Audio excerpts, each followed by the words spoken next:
हाय। आज हम स्टार्ट करेंगे क्लास 10 का केमिस्ट्री का सेकेंड चैप्टर, जो कि acids, bases and salts. Okay, आज हम क्या क्या पढ़ने वाले हैं? Chemical properties of acids, chemical properties of bases, reaction between acids and bases, और सारे indicators, different types of salt, water of crystallisation, और बहुत सारे क्वेश्चंस हम करेंगे जो कि सीबीएसई को बहुत पसंद है। ठीक है, चलो स्टार्ट करते हैं। आज का वीडियो स्टार्ट करते हैं। आपको क्या लगता है एसिड और बेसिस और एसिड एंड बेसिस कैसे रिएक्ट करते होंगे? अलग अलग मेटल्स या मेटल कार्बोनेट से, मेटल हाइड्रोजन कार्बोनेट से कैसे रिएक्ट करते होंगे? ठीक है, आपको क्या लगता है ये सेम रिएक्ट करते होंगे या फिर कुछ अलग रिएक्ट करेंगे? जी हाँ, आप सही हो, अलग रिएक्ट करेंगे। ठीक है, तो चलो पहले पढ़ते हैं केमिकल प्रॉपर्टीज ऑफ एसिड्स। चलो, पहला प्रॉपर्टी ऑफ एसिड बोलता है react with metals to form salt and hydrogen. अगर एसिड को हम मेटल या मेटल से रिएक्ट करवाएंगे तो ये हमें सॉल्ट और हाइड्रोजन गैस इवॉल्व करवा के देगा। ठीक है, फॉर एग्जांपल लेते हैं, जिंक को हाइड्रोक्लोरिक एसिड से रिएक्ट कराएंगे तो Zn+2HCl हमें देगा ZnCl2 और हाइड्रोजन गैस। यहाँ पर ZnCl2 हमारा सॉल्ट है और हाइड्रोजन गैस यहाँ पर इवॉल्व हो रहा है। ठीक है, तो नेक्स्ट हमारा प्रॉपर्टी बोलता है react with metal carbonate to form salt, water and carbon dioxide. ठीक है, रिएक्ट विथ मेटल कार्बोनेट के साथ एसिड रिएक्ट करेगा तो फॉर्म करेगा salt, water and carbon dioxide gas, जो कि इवॉल्व हो जाएगा। फॉर एग्जांपल लेते हैं CaCO3 + 2HCl। CaCO3 + 2HCl हमें देगा CaCl2 + H2O और CO2 गैस इवॉल्व होगा। ठीक है, फिर नेक्स्ट प्रॉपर्टी देखते हैं। नेक्स्ट प्रॉपर्टी कहता है कि react with metal hydrogen carbonate to form salt, water and carbon dioxide. ये जो हमारा दो प्रॉपर्टी है, ये दोनों सेम है, यानी ये जो दो हैं ये सेम है, यानी मेटल कार्बोनेट के साथ जिससे रिएक्ट करेगा एसिड, मेटल हाइड्रोजन कार्बोनेट के साथ भी वैसा ही रिएक्ट करेगा। फॉर एग्जांपल लेते हैं NaHCO3, ये एक मेटल हाइड्रोजन कार्बोनेट है, और यहाँ पर लेंगे HCl तो ये देगा हमें NaCl + H2O जो कि वाटर है, प्लस CO2 जो कि इवॉल्व हो रहा है कार्बन डाइऑक्साइड गैस। ठीक है, नेक्स्ट देखते हैं react with metal oxides to form salt and water. क्या बोला इधर? React with metal oxide. अगर एसिड मेटल ऑक्साइड के साथ रिएक्ट करेगा तो क्या देगा हमें? Salt and water. For example लेते हैं, for example CuO + 2HCl give rise to CuCl2 + H2O।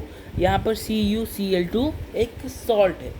ठीक है, और यहाँ पर वाटर देगा हमें। ठीक है, नेक्स्ट क्या बोलते हैं? रिएक्ट विथ बेसिस, जो कि जिसे हम अल्कलाइन बोलते हैं, to form salt and water, जिसकी हम न्यूट्रलाइजेशन रिएक्शन बोलते हैं। क्या बोलते हैं? Neutralisation reaction. एक रिएक्शन होता है जो कि है न्यूट्रलाइजेशन रिएक्शन। ठीक है, अगर एसिड को बेस के साथ रिएक्ट करवाएंगे तो न्यूट्रलाइजेशन रिएक्शन कराएगा। और फॉर एग्जांपल लेते हैं HCl + NaOH, जो कि एक दोनों स्ट्रॉन्ग है अपने अपने जगह पे। एसिड स्ट्रॉन्ग एसिड है हमारा HCl, स्ट्रॉन्ग बेस है NaOH। ठीक है, ये हमें देगा NaCl + H2O। NaCl जो हम कॉमन सॉल्ट यूज़ करते हैं, और वाटर देगा। कॉमन सॉल्ट जो यूज़ करते हैं हम NaCl, जो खाने की में डालते हैं उसे बोलते हैं NaCl, जो सोडियम क्लोराइड, उसे सोडियम क्लोराइड बोलते हैं, जो हम नमक खाते हैं घर में। ठीक है, यहाँ पर और एक छूट गया है मेरे नोट्स पे, अगर ये एसिड ब्लू लिटमस के ऊपर गिरेगा तो ये ब्लू लिटमस को चेंज कर देगा रेड लिटमस पे, ठीक है। ये हो गया हमारा केमिकल प्रॉपर्टीज ऑफ एसिड्स। फिर केमिकल प्रॉपर्टीज ऑफ बेस देखेंगे, ठीक है। क्या देखें? Chemical properties of base. Chemical properties of base क्या बोलते हैं? Bases turn red litmus to blue. Bases turns red litmus to blue. ये जो रेड लिटमस है तो ये चेंज कर देगा ब्लू लिटमस पे, ठीक है। React with acids to form salt and water, ये भी सेम है, न्यूट्रलाइजेशन रिएक्शन। फिर इसका जो एक एग्जांपल है NaOH प्लस HCl, जो सेम एज एसिड का केमिकल प्रॉपर्टी, ठीक है। ये क्या देगा? NaCl जो घर में हम खाते हैं, और ये H2O भी देगा, ठीक है। ये हो गया हमारा second chemical property of base. तो third chemical property of base क्या बोलता है, देखते हैं ज़रा। थर्ड केमिकल प्रॉपर्टी है react with non metallic oxides to form salt and water. ये हमारा जो बेस है नॉन मेटेलिक ऑक्साइड्स के साथ रिएक्ट करेगा तो फॉर्म करेगा सॉल्ट एंड वाटर, ठीक है। फॉर एग्जांपल लेते हैं 2NaOH प्लस CO2। CO2 एक नॉन मेटेलिक ऑक्साइड है, तो ये देगा हमें Na2CO3 प्लस H2O। Na2CO3 एक सॉल्ट है, और यहाँ पर वाटर भी देगा। 4 नंबर केमिकल प्रॉपर्टी क्या है? React with metal salts to form new salt and bases. Metal salts के साथ रिएक्ट करेगा तो न्यू सॉल्ट्स देगा, अलग सॉल्ट देगा जो कि प्रेसिपिटेट है, जो कि एक प्रेसिपिटेट होगा, एंड न्यू बेस, एक नया बेस भी देगा। For example CuSO4 plus 2NaOH देगा हमें CuOH2, जो कि एक प्रेसिपिटेट है हमारा यहाँ पर, और Na2SO4। यहाँ पर Na2SO4 एक नया बेस है, और CuOH2 एक हमारा नया सॉल्ट है जो कि एक प्रेसिपिटेट होगा, ठीक है। सॉरी, गलती से मैंने बोला है कि सॉल्ट एक न्यू प्रेसिपिटेट होगा, ये जो बेस है ये नया प्रेसिपिटेट होगा, ठीक है। नेक्स्ट प्रॉपर्टी क्या बोलता है? Bases are bitter to taste and soapy to touch. अगर हम इसे टेस्ट करें तो बीटर लगेगा, मतलब बीटर लगेगा हमें, और टच करेंगे तो सोपी लगेगा, यानी स्लिपरी होगा बहुत। सोप कैसा स्लिपरी होता है? वो सोप भी एक साबुन जो होता है वो बहुत स्लिपरी होता है, हाथ से खिसक जाता है, इसीलिए मतलब वो भी एक बेस है, इसीलिए वो टच करने से ये हमारे हाथ से स्लिपरी होता है, मतलब स्लिप कर जाता है, ठीक है। चलो नेक्स्ट टॉपिक पे चलते हैं।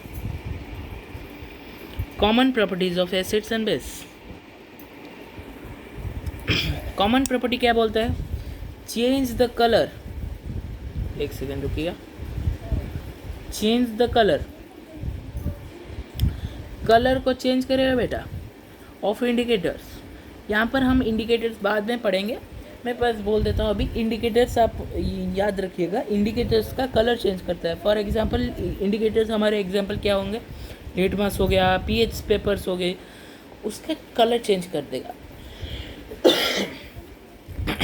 लिटमस पेपर आपने पढ़ा होगा क्लास 7 में, पढ़ा होगा आप, acid and base and salts आपका चैप्टर था एक, वहाँ पर आप पढ़े होंगे, ठीक है। नेक्स्ट कॉमन प्रॉपर्टी देखते हैं। React with each other to form salt and water, जो कि मैंने बताया था आपको, जो कि न्यूट्रलाइजेशन रिएक्शन होता है। In aqueous solution their solution conduct electricity. दोनों केसेस में, एसिड एंड बेस के सॉल्यूशन में, दोनों ही इलेक्ट्रिसिटी को कंडक्ट करेंगे, यानी इलेक्ट्रिसिटी को पास होने देंगे, ठीक है। Then next, they are corrosive in nature and can irritate skin and eyes। अगर ये आँख या स्किन में गिर जाए तो इरिटेशन करा जैसे करते हैं ये, मतलब बहुत ज़्यादा दर्द होता है ये, मतलब स्ट्रॉन्ग एसिड अगर आपके हाथ में गिर जाए ना, वो हाथ को होल कर देगा एकदम। ये बहुत कोरोसिव इन नेचर होते हैं, ठीक है, ये बेस और एसिड्स दोनों ही यहाँ पर कॉमन प्रॉपर्टी बोला जा रहा है, ठीक है। Then next, they have the pH value opposite sides of 7 on the pH scale. ये हम pH स्केल में पढ़ेंगे। ये एक होता है pH स्केल जहाँ पर 0 से लेके 14 तक नंबर्स होते हैं और जहाँ पर 7 एक न्यूट्रल पोजीशन होता है, यानी 7 जो है एक सॉल्ट है। क्या है बेटा? सॉल्ट है। अगर 7 से इधर जाएंगे तो बेस, 7 से इधर आएंगे तो एसिड, 7 से इधर जाएंगे तो बेस, ठीक है, समझ गए। ये जो मैं बताऊंगा आपको pH स्केल पढ़ाते समय बता दूंगा, ठीक है। चलो next, effect of dilution on an acid और बेस, ठीक है। पहले पढ़ेंगे हम एसिड का, पहले एसिड का पढ़ते हैं। When an acid is diluted with water it's H+ ions concentration decreases. H+ ions acid में क्या होता है? H+ आयंस बहुत ज़्यादा से, इसीलिए उसका कंसंट्रेटेड सॉल्यूशन बोलते हैं, यानी कंसंट्रेटेड एसिड होता है। वहाँ पर हम उससे कंसंट्रेशन को डिक्रीज़ करने के लिए हम पानी मिलाते हैं, ठीक है। देखो पहले तो आप ये समझो कि हम एसिड में पानी नहीं मिलाते, पानी में एसिड मिलाते हैं, वो भी धीरे धीरे। अगर आप एसिड में वाटर डालेंगे, यानी एसिड में हम पानी डालेंगे, तो ये बहुत एक्सोथर्मिक रिएक्शन होगा, इतना एक्सोथर्मिक रिएक्शन होगा कि ये मतलब उबल के आपके हाथ या स्किन पे आप ये गिर सकता है आपके, और ये आपको डैमेज भी कर सकता है, ठीक है। इसीलिए आप हर वक्त डाइल्यूशन करने के लिए आप धीरे धीरे ड्रॉप बाय ड्रॉप वाटर में एसिड्स डालेंगे और कंटिन्यूसली स्टेयरिंग करते रहेंगे। आप मिलाते रहिएगा हर वक्त, तभी ये सही तरीका होता है डाइल्यूशन का, ठीक है। हम वाटर मिलाते हैं H+ आयन के कंसंट्रेशन को डिक्रीज़ करने के लिए। अगर H+ आयन कंसंट्रेशन डिक्रीज होगा तो ये स्ट्रॉन्ग एसिड नहीं रहेगा, ये वीक एसिड होता जाएगा, ठीक है। Therefore the acid becomes less strong, जो कि मैंने बोल दिया अभी। pH value increases, pH value increase होगा, मूव्स टूवर्ड्स 7, मतलब 0। अगर हम 0 में जो एसिड है उसमें उसके अंदर पानी ऐड करते जाएंगे तो ये 0 से मूव होके 7 की तरफ जाने लगेगा, ठीक है। ये बहुत लेस स्ट्रॉन्ग हो। कंडक्टिविटी डिक्रीजेस, जितना ज़्यादा स्ट्रॉन्ग एसिड या जितना ज़्यादा स्ट्रॉन्ग बेस होगा तो ये हमारा इलेक्ट्रिसिटी को अच्छे से कंडक्ट करता है। पर अगर हम डाइल्यूट कर देंगे तो इलेक्ट्रिसिटी कंडक्टिविटी डिक्रीज होगा, ठीक है। वैसे फॉर एग्जांपल लेते हैं, हम डाइल्यूट कैसे करते हैं। देखो ये जो रेड आपको दिख रहा है, ये H+ आयंस है। क्या है?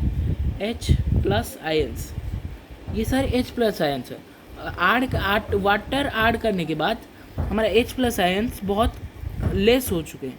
हमारे जो H+ आयन है, H+ आयंस है वो लेस हो चुके हैं। यहाँ पर H+ आयंस ज़्यादा हैं, तो ये कॉन्सनट्रेटेड HCl, और ये H+ आयंस कम है तो डाइल्यूट HCl, ठीक है। ये डाइल्यूट HCl कम खतरनाक होता है, ये वाला जो है ये बहुत खतरनाक होता है, ठीक है। नेक्स्ट पढ़ते हैं, बेस का पढ़ते हैं। बेस क्या बोलता है? बेस सीधा इसका उल्टा है। उल्टा मतलब एज वेल एज है, मतलब सेम टू सेम है। और when A base is diluted with water it's OH- ions concentration decreases. यहाँ पर H+ आयन डिक्रीज हो रहा था, यहाँ पर OH- डिक्रीज होगा, ठीक है। Therefore the base becomes less strong, base का जो स्ट्रॉन्गनेस है वो कम जाएगा, यानी ये एसिड की तरफ मूव करने लगेगा पीएच वैल्यू में. pH value decreases, moves towards 7 and conductivity decreases, जैसे मैंने बोला था. फॉर एग्जांपल लेते हैं,